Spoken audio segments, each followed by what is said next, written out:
All right, ladies and gentlemen, welcome back to another Eagle Eye podcast. This is episode 13. We're excited. We're ready to talk Club America and maybe a little bit Selección Nacional too if we get the chance to. But as always, let me introduce my co-host, the man himself, Mr. Dylan Jimenez. Dylan, how are you? Doing great, man. Everything's going good here down in San Angelo, Texas. All right, all right. Nice to see you're up and smiling. And of course, today we're joined by a very special guest. You may know him from the Mexican soccer show. It's Mr. Jason Marquitz himself. Jason, how are you? I'm well. Excited to talk some Cruz Azul here on the show. Get the Cruz Azul influence into this program of yours here, and yeah, obviously a big night for the national team too. So a lot going on right now, right? Definitely, definitely. We're excited. We're gonna be talking. We're gonna be spicing up the Clasico Joven, and we'll definitely have plenty to talk about. Dylan, are you ready to go? I'm always ready. Alrighty, but before we jump straight in, let's just talk briefly a little bit of the big news that's surrounded the club, and that is the departure of Mr. Darwin Quintero himself. It looks like it's all wrapped up. It looks like for the most part, it's just Minnesota United talking with Darwin, and it's rumored to be all officially wrapped up by Friday. So, question, Dylan, how are you feeling about this? I know we talked about this previously too, but the departure of Darwin, how's it gonna affect us? It won't. It's just a long overdue move. It's just time for Darwin to move on to not bigger and better things, but lesser and lesser things, I guess you could say in a sense. But, it's something I think long overdue. I don't think it would affect the team anyway at all.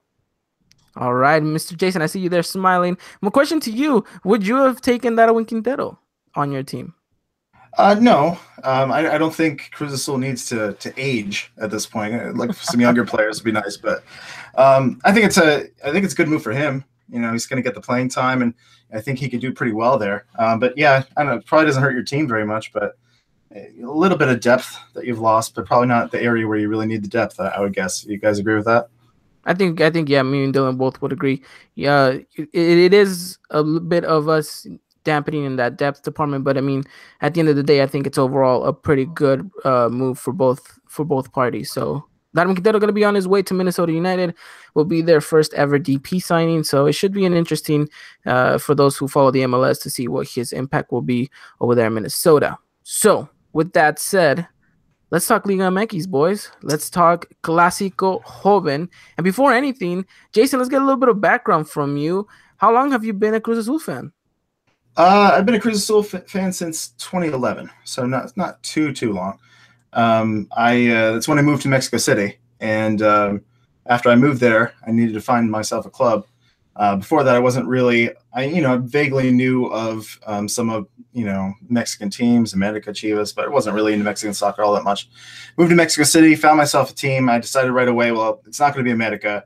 That was eliminated right away. It's like it seems an easy elimination for me. So it's down to Cruz Azul or Pumas, and Cruz Azul was just easier to get to from my apartment. So I became a season ticket holder at Cruz Azul, and I started going just for the games, just to like watch some soccer and enjoy the times at the games. And then I quickly just fell in love, and they trapped me, and it became an obsession from there. So I just fell in love with this team, so much to my detriment, but I'm stuck with them now, and I'm going to ride with them. I'm going to keep riding with them from here on out. So 3 years I lived in Mexico City and went to as many Cruz Azul games, and I went around the country following Cruz Azul and going to different stadiums, and just had a great time. So Cruz Azul fan for life now.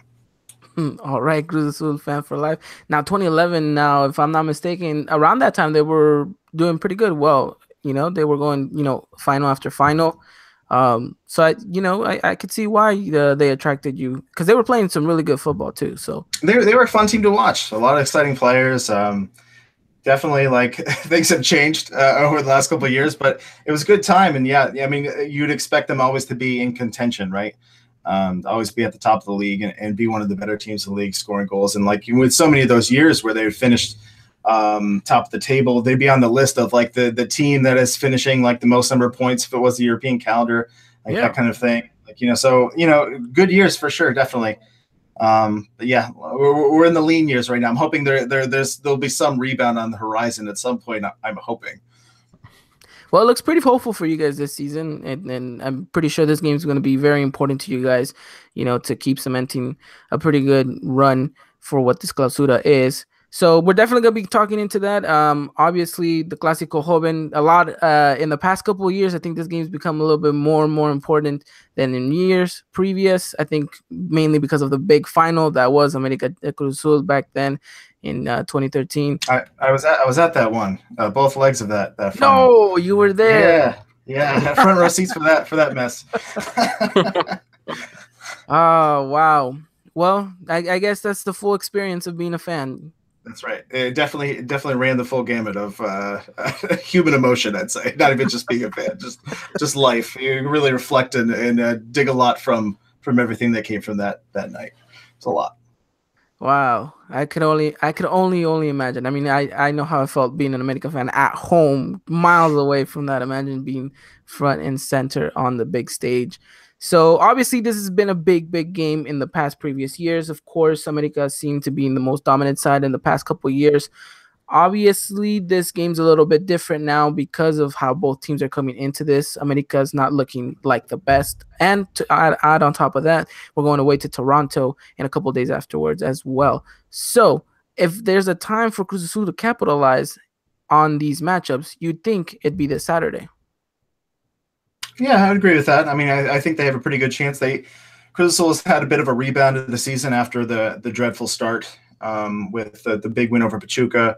And it was a draw against Pumas in their last match, but they played enough to, I think, at least look like they're coming around and starting to gain some momentum under Caixinha. Now, obviously a long ways to go for Cruz Azul at this point, but I agree with that. I think there's a chance that we could have a match that is pretty close, competitive, despite the big lack in or the big diversity between the two teams in their success this season and probably their overall ability. Because I mean, America right now is just a little more stacked than Cruz Azul. Cruz Azul has some work to do in their roster still, but I think we could have a match on our hands. I think it should be a good one.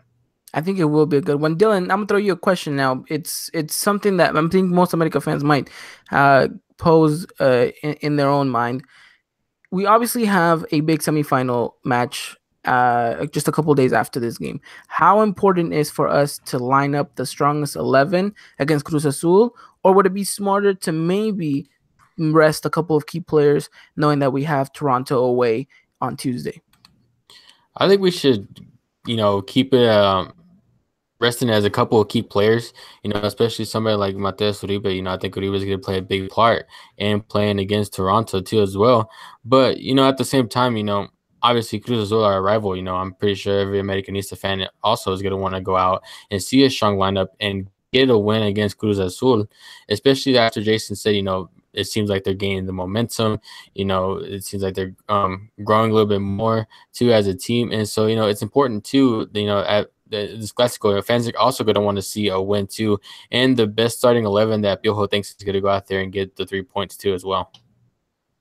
I think I agree. I think the most important part is knowing that you are facing a rival, and no matter what the circumstances is, you always want to be, and you always want to beat your said rival. So it'll be interesting to see what Piojo does, what he tinkers around with. I'm not expecting our most strongest starting 11 because, like you said, we have Toronto, and I think Piojo does, trying to aim for a little bit more of a success in the Champions League, maybe let a couple of games slip here and there, but still, I think this is what we planned for when we said we have Champions League. We need to bulken up our squad and get all this depth. And I think when we said at the start of the season, I think me and you both agree that we have a roster to compete in both competitions. So now it's really, it's really the time to see whether or not that squad can go out there and perform. Of course, we have a couple of injuries like the likes of Jeremy Menez, which is unfortunate because I think he would have added a lot of creativity in this matchup. But I want to throw it on to you, Jason, on the Cruz Azul side. How is everything looking squad-wise?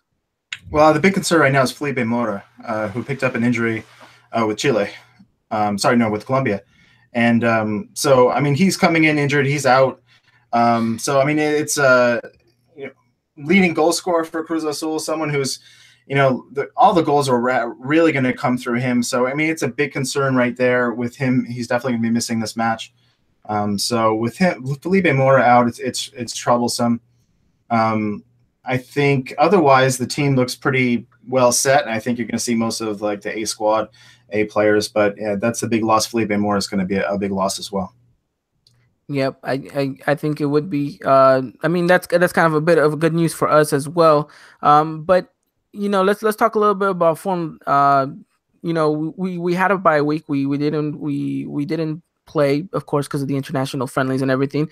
Although both teams did go out to the States and they did have themselves a couple friendlies, Cruz Azul versus Monterrey and America versus Tijuana. Now, I didn't see the Cruz Azul game, but Jason, what could you? I know there was a bit of a little bit of a ruckus that happened, but overall, how would you describe that game? I also did not watch that game. But yeah, I saw the aftermath, and I guess it was pretty well ugly for Cruz Azul. So hopefully it was just the friendly, and hopefully for Cruz Azul's sake we don't take too much away from that. But the Monterrey sides can always kind of make you look pretty bad, and I guess they look pretty bad. But yeah, just what I gathered from Cruz Azul Twitter, it wasn't the best. Oh wow, yeah. I mean, I just saw that and I was like, okay, I guess that'll be interesting to talk about. And then of course America played Tijuana here in San Diego. I watched a couple, not all the game. I watched most of it though, and again, it did not look like the best America side. Of course, when a friendly, you can only take away so much. But I think the most important part for me, I think I told you, Dylan, was that ultimately it was just I wanted these players to just continuously have that rhythm of playing weekend after weekend, and pretty much that friendly serves for that purpose. So again, it's a friendly. We shouldn't take much away from it. There's a whole bunch of players that are missing for both sides, key players as well. So we really don't have much to base off, and really it's just how well do these players that were in their national team incorporate back into the team in time to really showcase and really have a really good spectacle. So matchup is going to be this Saturday at the Estadio Azteca. It's going to be 10 o'clock Mexico time. No, wait, sorry, 9 o'clock Mexico time, 8 o'clock here in the Western, and then in Central time is going to be 10 o'clock, if I'm not mistaken. So, Dylan, what are you looking for in this matchup, regardless of who steps out on the pitch? What are you looking for Piojo Herrera to do in order to showcase that we're still title contenders? Well, I mean, could you really say Piojo Herrera? Because we're not going to have him for the game, correct? That is true. That's he right. is not going to be on the sidelines. How much do you think this will affect the team? It's going to be interesting to see how really they go forward, and how whoever's going to be in place of Herrera is going to handle the game throughout, and how he adjusts to the game whenever he needs to adjust. And I hope this guy makes subs whenever the subs are needed, not like Herrera, who puts it off to like the last 10 minutes of the game. But I think it's fair enough to say that they're going to have a walkie-talkie, and Piojo's still going to be the one pulling the strings from the stands. So I think even on that end, I think we're still going to be a little hopeful that Piojo still manages to do the right thing. Maybe because he's in the stands, he gets to see it from a different angle, and maybe it changes his mind tactically a little bit different. But it should be interesting to see how the team copes without having your coach on the sideline. Yeah, definitely. That's just one thing I want to see too, how the team copes, and how the person that's in his place is going to cope with it too as well. Yep. All right, Jason, what is your predicted lineup for this Saturday? I'm thinking we'll probably get Cataruccio in place of Felipe Mora. Past that, you're going to get the standard lineup: Rafa Baca, Gato Silva in there. Probably Angel Mena out on the wing. Maybe Martin Rodriguez. Backline, standard Cruz Azul backline. Nothing flashy. I think the key for Cruz Azul with that lineup is just like I said, I'm worried that Cruz Azul is going to have a tough time scoring. So it's going to be a matter of Cruz Azul's backline remaining stiff, and definitely not allowing any early goals from America, because I think it could be a real trouble if Cruz Azul needs to extend and chase a goal. So I think Cruz Azul are gonna need to keep this tight, keep it low scoring. So I think we could be in for a low scoring match. If it's going Cruz Azul's way, I think it's going to be a low scoring match. But yeah, we'll see. I think that back line is going to be critical for Cruz Azul. It's not. I don't have a ton of confidence in them at this point, but they're going to need to have. They're going to need to have a big game if Cruz Azul is going to be successful in this one. Well, interesting. Dylan, what's your lineup for this Saturday? We'll go Marcin goal, obviously. Paul, Alvarez, Aguilera, Carlos Vargas. On the right, I'm gonna have Renato Ibarra, Guido, Corona, and Pablo Cecilio Dominguez. And then up top, I'll probably start with Oribe and Henry. Nice. I actually would only tweak one thing, and that would be Carlos Vargas. I would put William da Silva there instead. I don't know why. I just feel like Bihorrer is actually going to go with that. I feel like he's going to prefer someone with Williams' more caliber to go forward and be a little bit more, I guess you can say, of a wild card in the sense. So it'll be interesting to see. Now a question that I think I'm going to ask both of you. Who is the most important player for both sides coming up into this matchup? Who's going to be the key player that is going to potentially get 3 points for each side? Jason, I'll throw it to you first. Well, if he does get the start, and I hope he does, I would probably say it's Walter Montoya for Cruz Azul. I mean, there's a question of whether he will get that start, but if he does get the start, he will be the key player. Anyone playing that attacking midfield role for Cruz Azul is so important. Cruz Azul tends to send everything through the wings. Everything is the crosses into the box from the wings, and very little comes to the middle. It's been Montoya. It's been sometimes Edgar Mendez. It's been sometimes Gulli Peña. Cruz Azul doesn't really have the answer there, but that position is the key. Cruz Azul needs a big performance out of that position to run some kind of offense through the middle of the field and generate something through the middle of the field. So whoever is starting in that position, I hope it's Montoya, but it could be Edgar Mendez. I don't have a ton of confidence in the position at this point, but it's the position, whoever's playing there, that Cruz Azul needs a solid performance in order to be successful in this match. All right, Dylan, I'll throw the same question at you. Who's going to be our player that will make all the difference? I think it's gonna have to be Henry Martin, man. I hope he gets to start, and I'm really thinking that he will at this point, knowing that we're gonna need him probably against Toronto too if he's gonna come off the bench or if he's gonna start regardless. But we've always talked about him, man. You see this guy, he has a good start to his time with America, and then we just see him kind of die down after he gets that hat trick against Lobos a little bit, and so we see him score twice against Taru, in which I think he should have got a hat trick, but he didn't, sadly.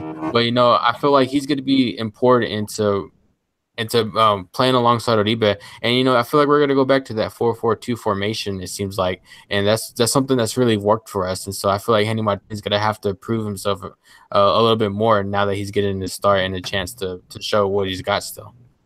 Definitely. I think every Americanista, because we've been calling for Henry Martin for a couple of weeks now. And the fact that, unfortunately it has to come through an injury of Jeremy Menez, but now he's going to be coming in, and really you're looking at the players said, we've called for you. Now it's time for you to go out there and deliver. And what better stage than the Clasico Joven?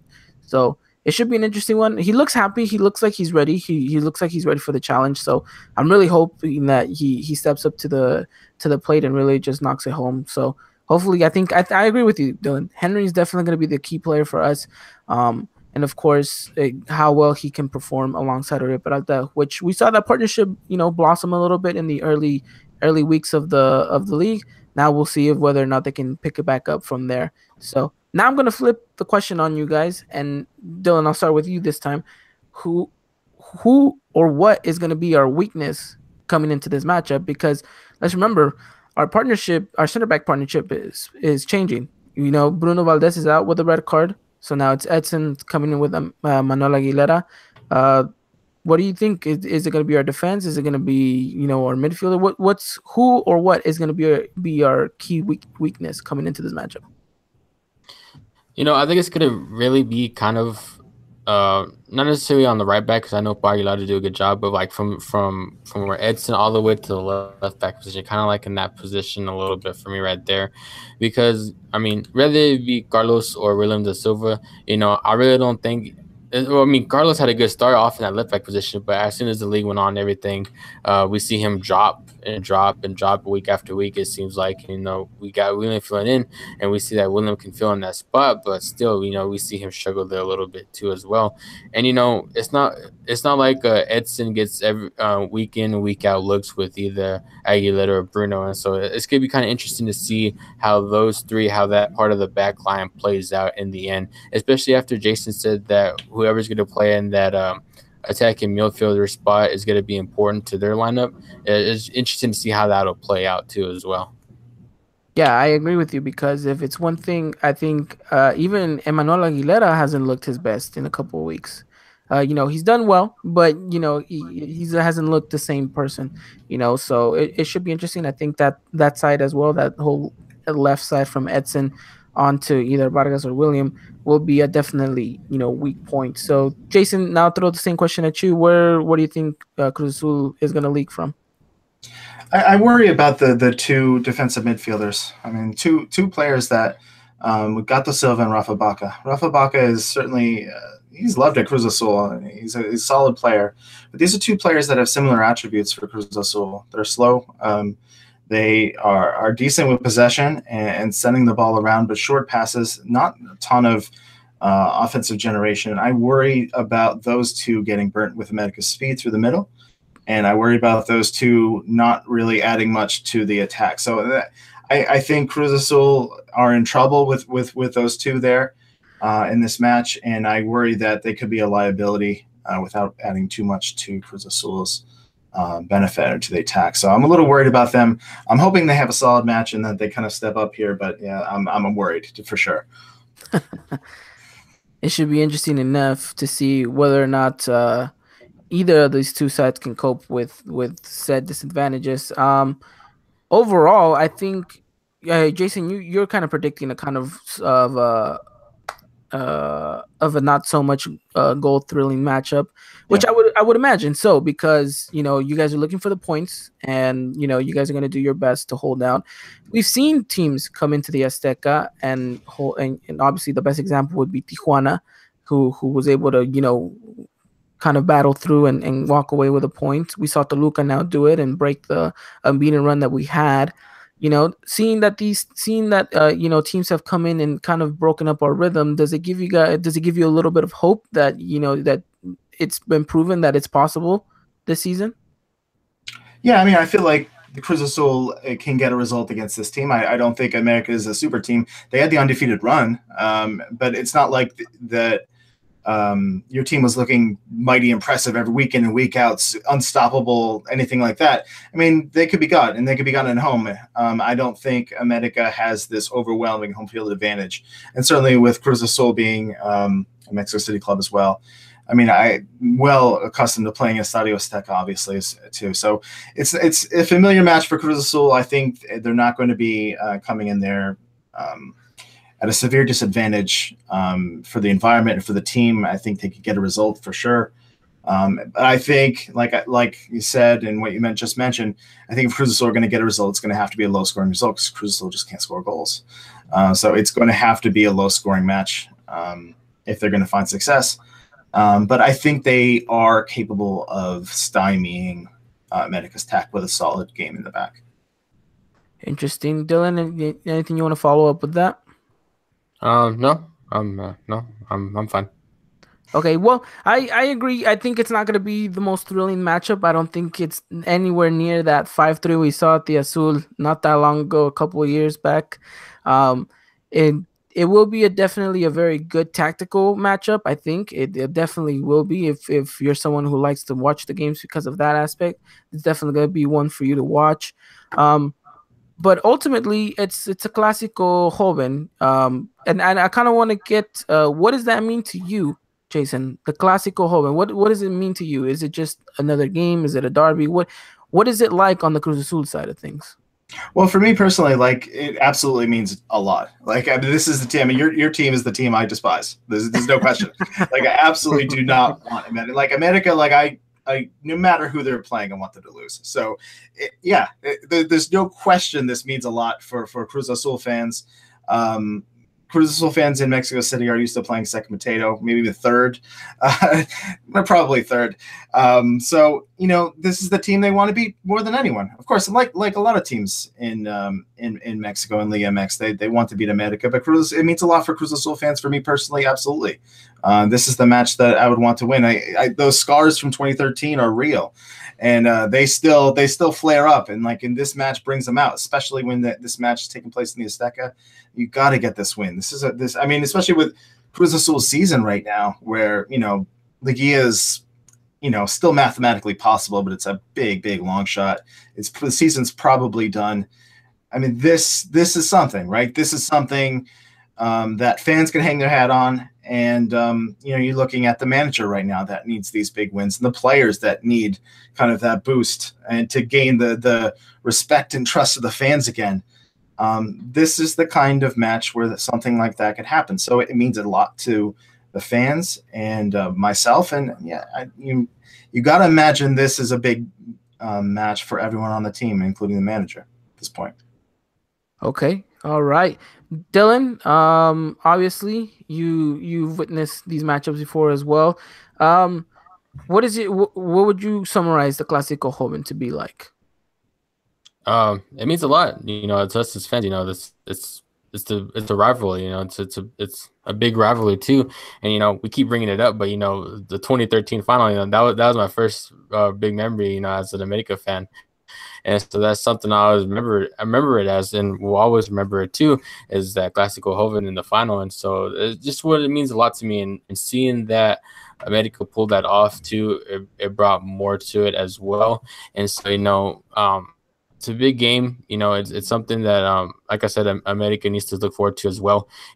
Regardless of us being ready for Toronto or not, this is something that Americanistas are going to want to be able to see too, is go out and defeat Cruz Azul as well. You're right. I'll add on top of that it's become, I think, almost, if not as big as the game against Pumas. So I think they're right up there. Of course, the biggest one's always going to be for us Chivas, but I think in the past couple of years, it's fair enough to say that maybe this game's even surpassed a little bit of that Pumas rivalry because of all the thrilling matches we've had, all the rivalry stuff that's been going on.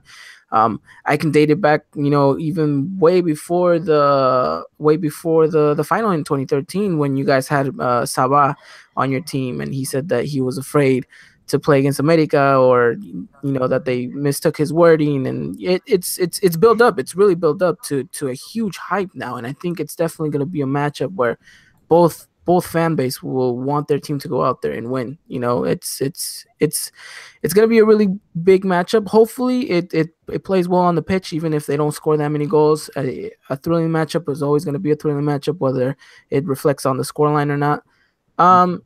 Question though here, and I think this is going to be interesting to hear from your side of you, Jason, but does losing against America or winning against America kind of make or break your season, or not yet? Specifically this season, it probably does at this point, because everything else is lost, right? I mean, we're looking at a season that started off so rocky, and it was such a mess that this result is something that could turn around. So it is a make or break deal at this point, I think, for Cruz Azul, because there isn't much else to gain. In general, I would say, like the standard season, that's not the case. If Cruz Azul is looking for Liga, Cruz Azul is looking for titles. As ridiculous as that sounds, that's the ultimate goal for this team. So standard regular season matchup against America isn't a make or break generally, but it kind of feels like it now at this point in this season. And so much need for this turnaround that, it feels like this could have a big impact on the club moving forward. And I'm not sure that's really hyperbole. I kind of feel it, that this could be a big one for Cruz Azul, especially, I don't think a draw or even like a tight game does anything, but if Cruz Azul comes out and gets a big win, which I don't think is going to happen, but if they come out and really get a big win, it could be that thing that could be really huge for the club going forward. Interesting, interesting. Now, Dylan, this is something that maybe we should take in consideration as America fans. I'm not saying that a loss against Cruz Azul will break our season, or winning them will make it as well. But you have to think, everything's so tight right now at the top. Literally, it's about 3 points difference from eighth to second, and so on and so forth. It's very tight at the top. I think we mentioned this last podcast too. Any point that you lose at this point is very detrimental to your season. As much as we want to focus on CONCACAF champions, as much as we want to focus on Toronto, it would kind of do us no justice to maybe quote unquote throw away this game to focus on Toronto, because then afterwards next week you're looking at the table from maybe sixth or seventh place, and now you're really in trouble. So I think overall, how do you think we should base ourselves coming into this matchup, knowing that everything is so tight up at the table right now? Well, I mean, I think you also got to look in the past too a little bit, because we had 4 straight draws in a row, and you can go back and look at that, and that's something that has affected the standings too as well, because that's 8 points in total from those 4 draws that we've dropped. And a lot of those games, we could argue that we could have won them, and that's something that we've talked about too as there. So you got to go back and look too that what you did wrong and what wasn't working, and you got to be able to fix that too. And just something like I've always said too, man. You gotta look at what's going on the pitch. You gotta look and see what can you change tactically, or what sub can make an impact on the team to help us, go out and get those 3 points too as well. And so I mean, like it's not really just this one game too as well. I mean, obviously too. I think it would depend on the lineup a little bit like that, because like we've already said, would you save some key players in order to go to the Champions League and play when you play Toronto? And I said, yeah, I mean, I think we should, because one thing we talked about too at the beginning of the season is, would you rather have the league title, or would you rather have CONCACAF champions? And I personally said the Champions League Cup. And so, it's just something you got to look back to as well whenever you look back on the season, because those four draws really, really hurt us. They did, and we'll definitely go back to them later on in the season too, wherever we finish at the table, because we can always say, regardless, I doubt we're gonna finish first. I think Santos has that pretty much wrapped up.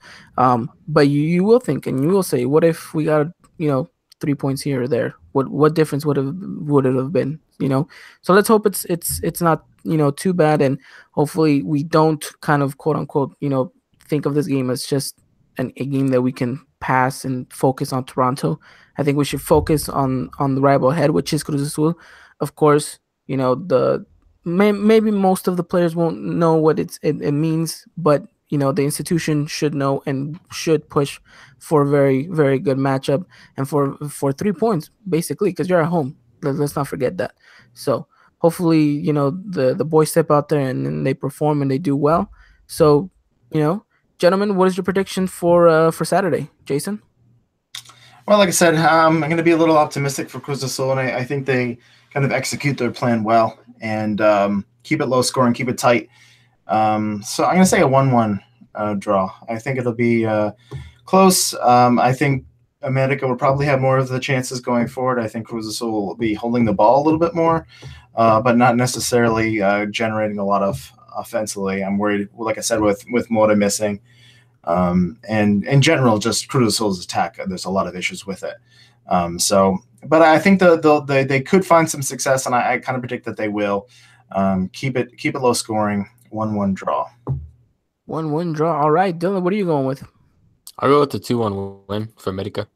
2-1 win for America. All right, then. And I'll throw my prediction in the ring as well. I think we're going with a very low score as well. We're going 1-0, and we're taking 3 points. So we'll see. We're not all predicting. I think, Dylan, you're predicting the best matchup there, a 2-1. But either way, it's going to be low scoring. Even though lately, in the past couple of years, we're maybe accustomed to a little bit more goals when it comes to this matchup.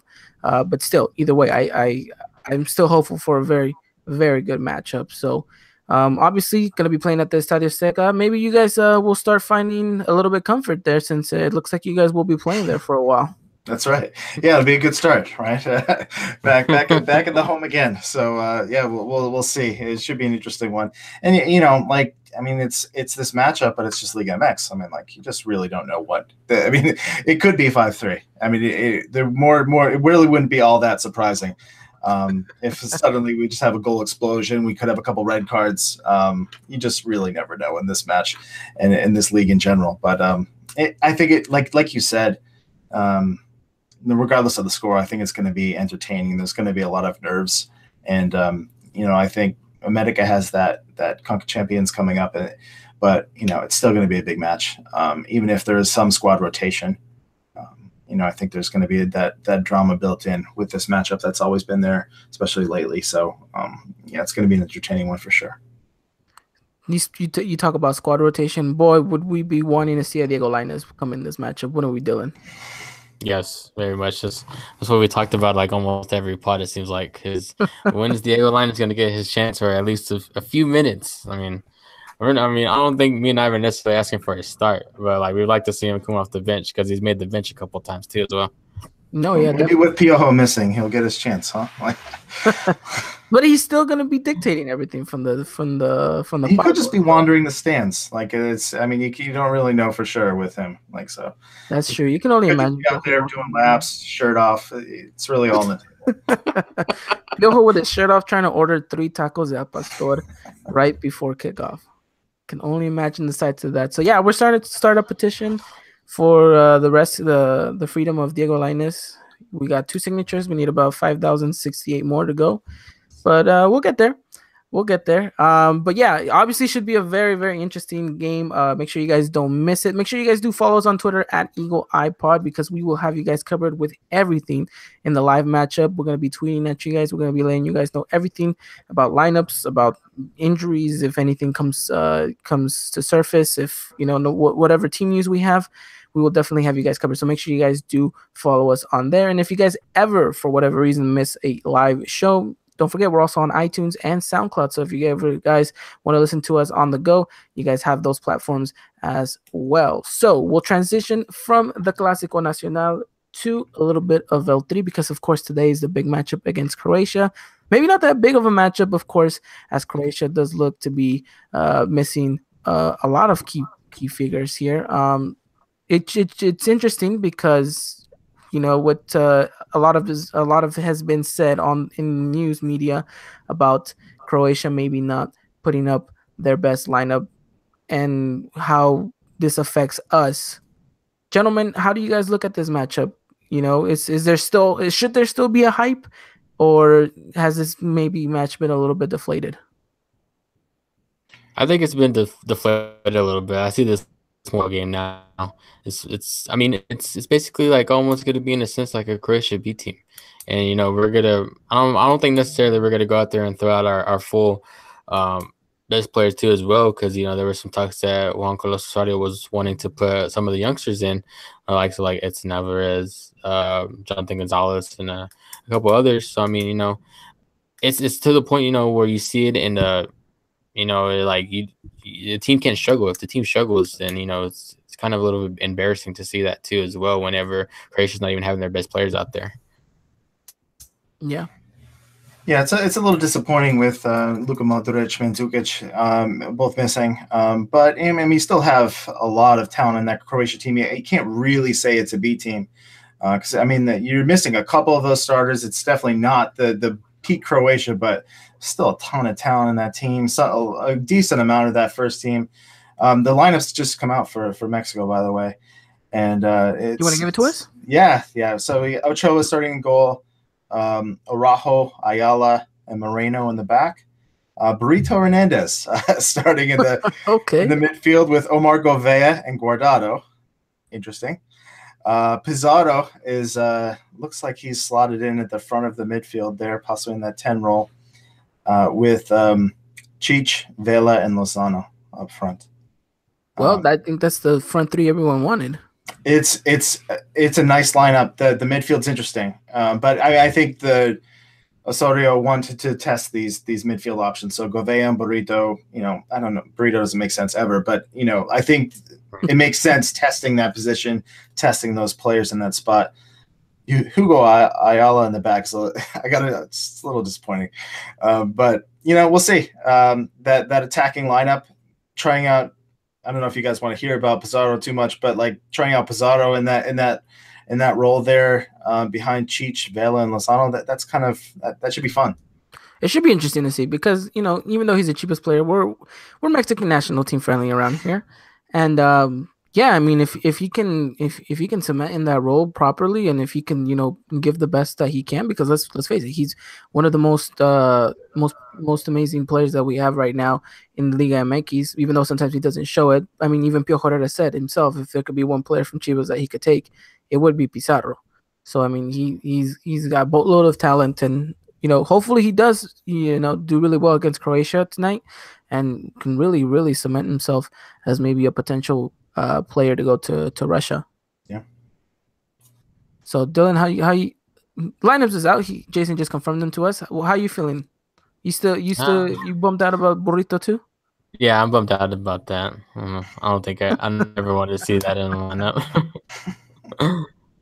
So back in January, whenever they played Bosnia, I know Juan Carlos Osorio wanted to bring Govea in, and Ivan asked me, who would you bring in and replace Govea? I was like, I think the real question is who's replaced Govea. If it's like a little conspiracy I had. Like Juan Carlos Osorio wanted to bring in Govea, but he couldn't, obviously, because it wasn't really a FIFA day, and the club said no. So who did he bring in to replace Govea? And so I don't know. I mean, like I always thought it was Burrito in the end that he replaced with him. Burrito just came in there because Gobert wasn't able to go. Yeah, so I was just like, well, it's somebody. So, well, it wouldn't be an Osorio lineup without some strange things going on, and it would. Vega not in that defensive midfield role, but playing a little bit forward in that 4-3-3. Okay, I'm not sure why that's happening.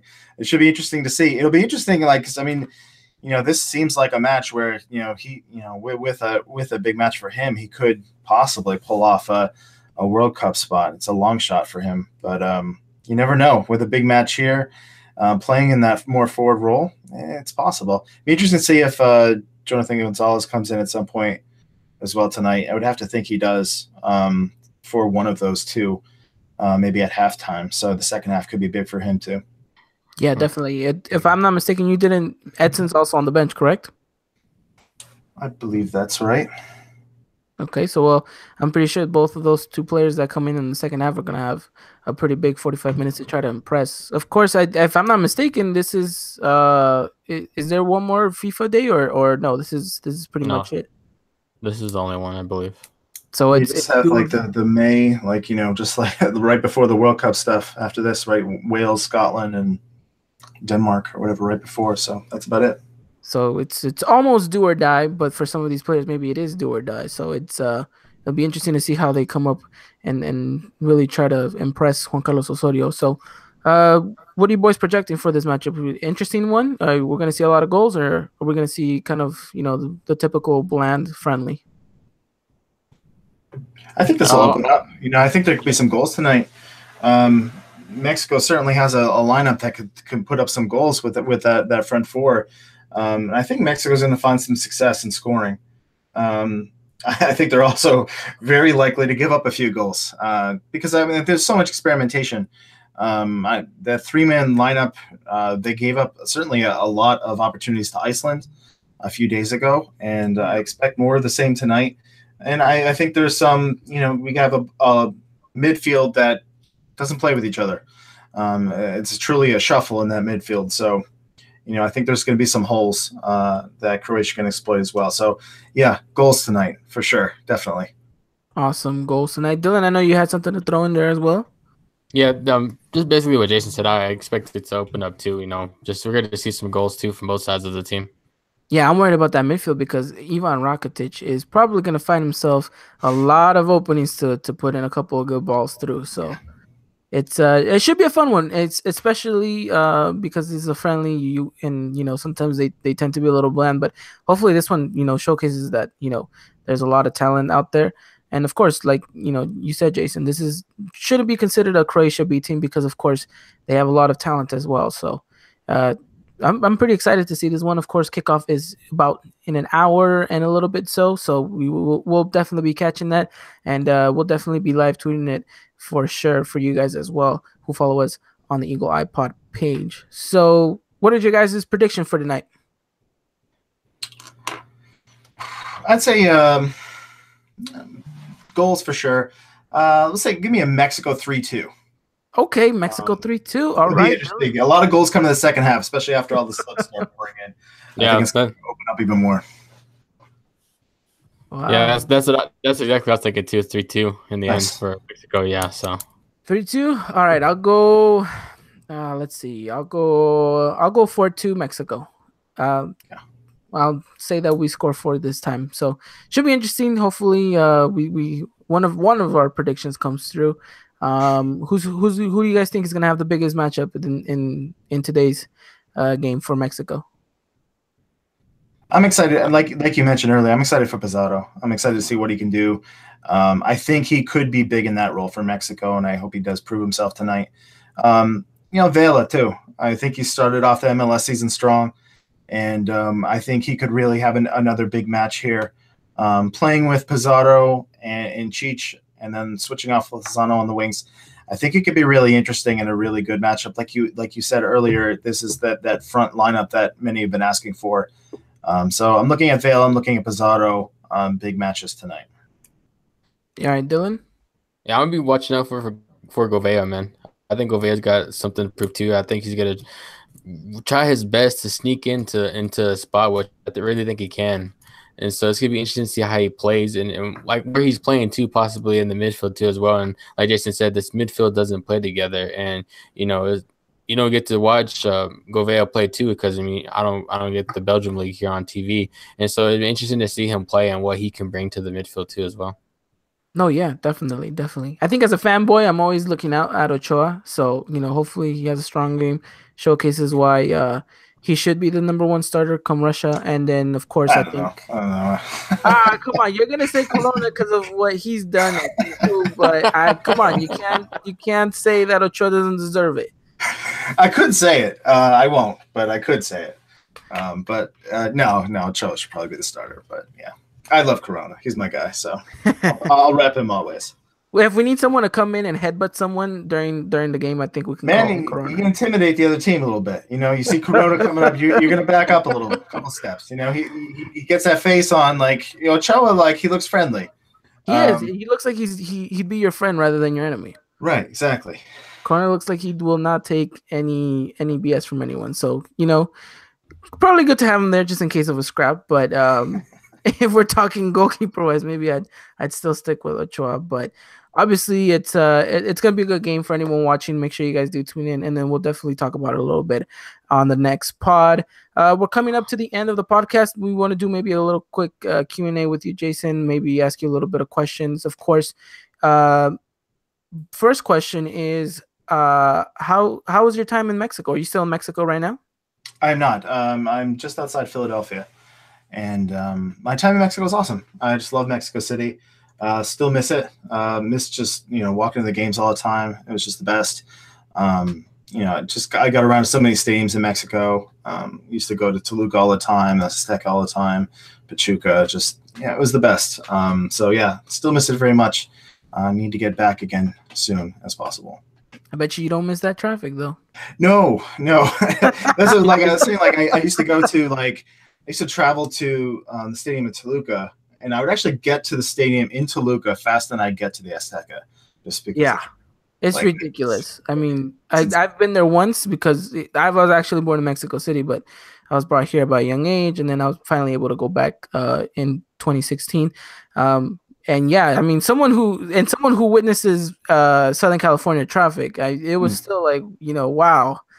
Mexico City doesn't play around with their traffic. Not messing around. Yeah, I would be in just hours in cars where you just have to just get out and start walking because you're just not moving. That's true. Don't miss that at all. Alrighty, Dylan, you want to ask a question now?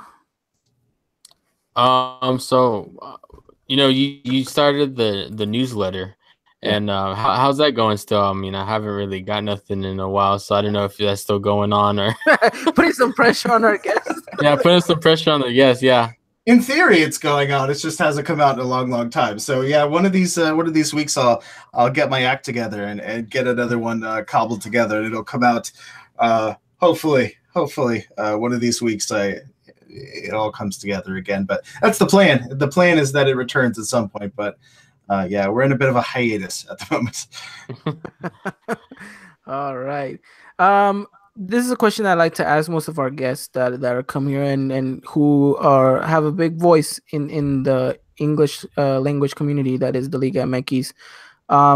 First of all, how is it like to know that you're kind of like one of the leaders going forward in really this whole community that's been built around English language content for Liga MX? And second of all, what advice would you give to the younger viewers that maybe want to follow in your footsteps and pursue in covering Liga MX in English?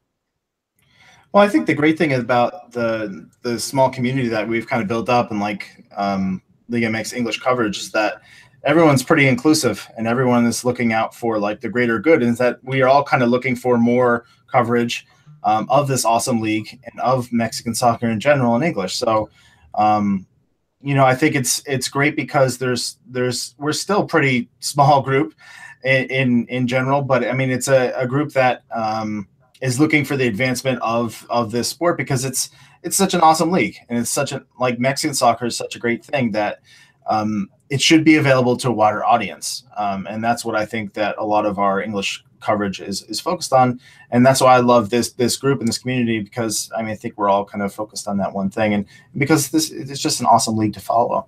And for people who are starting out in this in coverage of the league, I think just finding your voice, like have a perspective, have a voice, and and just follow it, because I mean I think certainly right now there's just so many opportunities where you can make your own thing and find your own lane, and like not necessarily following in the footsteps of someone who's doing something, but finding your own way forward. And I think it's pretty easy at this point. Just have a perspective and go with it. Very, very wise words from Jason himself. Dylan, anything you want to add on to our guest? No, he talked about a lot and covered a lot, and so just really answer all of my questions too as well. So cool. All right. Two last questions. One, favorite Cruz Azul player of all time, and two, favorite food to get after a game in Mexico City. Favorite Cruz Azul player, it's Corona. He's my guy. I love Corona. Chaco's up there, of course. I love Chaco. Always will love Chaco. I love Jerry too. Jerry Flores. He was my my guy, and I'm glad he's back with Cruz Azul again. Not necessarily the best Cruz Azul player, but he's just kind of awesome. But Corona's my guy. I love that guy. He's probably my favorite soccer player, period. I think he's just, I don't know. I always kind of am drawn to the goalkeepers, and he's kind of my guy. Favorite food, anything outside of Estadio Azul is just always awesome. I don't know. I've had so much just like simultaneously horrible and awesome street tacos right outside of that stadium. And just like the giant, like, micheladas that they don't look like you should probably drink them because they don't look healthy, but they're very, very perfect. So anything on those carts outside of that stadium it's just perfect. Oh my gosh. Well, I'm a little disappointed you didn't say Cesar Villaluz for your well, I could run through the list of Cruz Azul players that I just absolutely despised. I have a giant list of those guys, but probably too much to dive into at this point. Trust me, my list is just as big for America players as well. So it's I feel your pain there. So thank you so much, Jason, for coming on the pod. Thank you so much to every single one of you guys who listens. This has been episode 13. Hopefully you guys have enjoyed it. It's been your boy, Ivan Pineda. As always, Dylan, thank you so much for coming on and being the best co-host as ever. No problem, man. Always enjoy coming on. All right, episode 13. Like I said, make sure you guys do follow us on Twitter at Eagle iPod. Make sure you guys follow Jason. Jason, where can they find you on Twitter? At Soccer Mexicana on Twitter.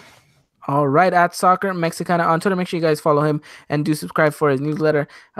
He's an absolutely amazing guy. Thank you so much for being a friend of the pod. Thank you so much for coming on and talking Cruz Azul. As always, thank you for every single one of you guys who has followed us through this journey. We're still growing, and the aim is to keep growing this community of fan base as well. So thank you so much, and as always, we'll catch you guys on the next episode. And until next time, guys, take care. See you guys. Y arriba la América.